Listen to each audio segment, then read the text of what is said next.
Hello dears, welcome back to my channel. എൻ്റെ കയ്യിലുള്ള ഈ ഒരു പ്ലാന്റ് നിങ്ങൾ പലവട്ടം കണ്ടിട്ടുണ്ടാവും. ഇത് 12 വർഷം പ്രായമുള്ള എൻ്റെ അഡീനിയം മദർ പ്ലാന്റ് ആണ്. കണ്ടില്ലേ, ഇതിൻ്റെ ബ്രാഞ്ചസ് ഒക്കെ ഒത്തിരി നീണ്ടു വളർന്നു പോയിട്ടുണ്ട്. അതുകൊണ്ട് തന്നെ ഒന്ന് പ്രൂൺ ചെയ്താലോ എന്ന് ആലോചിക്കുകയാണ്. അപ്പോൾ നിങ്ങൾക്ക് ആർക്കെങ്കിലും ഇതിൻ്റെ കട്ടിങ്സ് ആവശ്യമുണ്ടെങ്കിൽ സ്ക്രീനിൽ കാണുന്ന നമ്പറിലേക്ക് ഒന്ന് മെസ്സേജ് ചെയ്യാം കേട്ടോ. ഞാനിത് ഫ്രീ ആയിട്ട് തന്നെ തരുന്നതാണ്. അപ്പോൾ DTDC വഴിയായിരിക്കും ഞാൻ അയക്കുന്നത്. കൊറിയർ ചാർജ് മാത്രം നിങ്ങൾ എനിക്ക് തന്നാൽ മതി. ഒത്തിരി പൂക്കളുണ്ടാകുന്ന ഒരു വെറൈറ്റിയാണ്. സിംഗിൾ പെറ്റൽ വൈറ്റ് അഡീനിയമാണ്. ഇതിലിപ്പോൾ ഒത്തിരി നീണ്ട് വളർന്നു പോയത് കൊണ്ടാണ് ഞാനിപ്പോൾ പ്രൂൺ ചെയ്യാനായിട്ട് വിചാരിക്കുന്നത്. ഒത്തിരി പൂക്കളുണ്ടാകുന്ന ഒരു വെറൈറ്റിയാണ്. ഇല കാണാതെ പൂക്കളുണ്ടായിരുന്നു, ഇപ്പോൾ കൊഴിഞ്ഞ് തീരാറായി.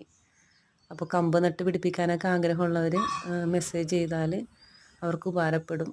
പിന്നെ ചിലവർക്ക് ഗ്രാഫ്റ്റ് ചെയ്യാനൊക്കെ ഇഷ്ടമുണ്ടാവും. പെട്ടെന്ന് മെസ്സേജ് ചെയ്യാം കേട്ടോ.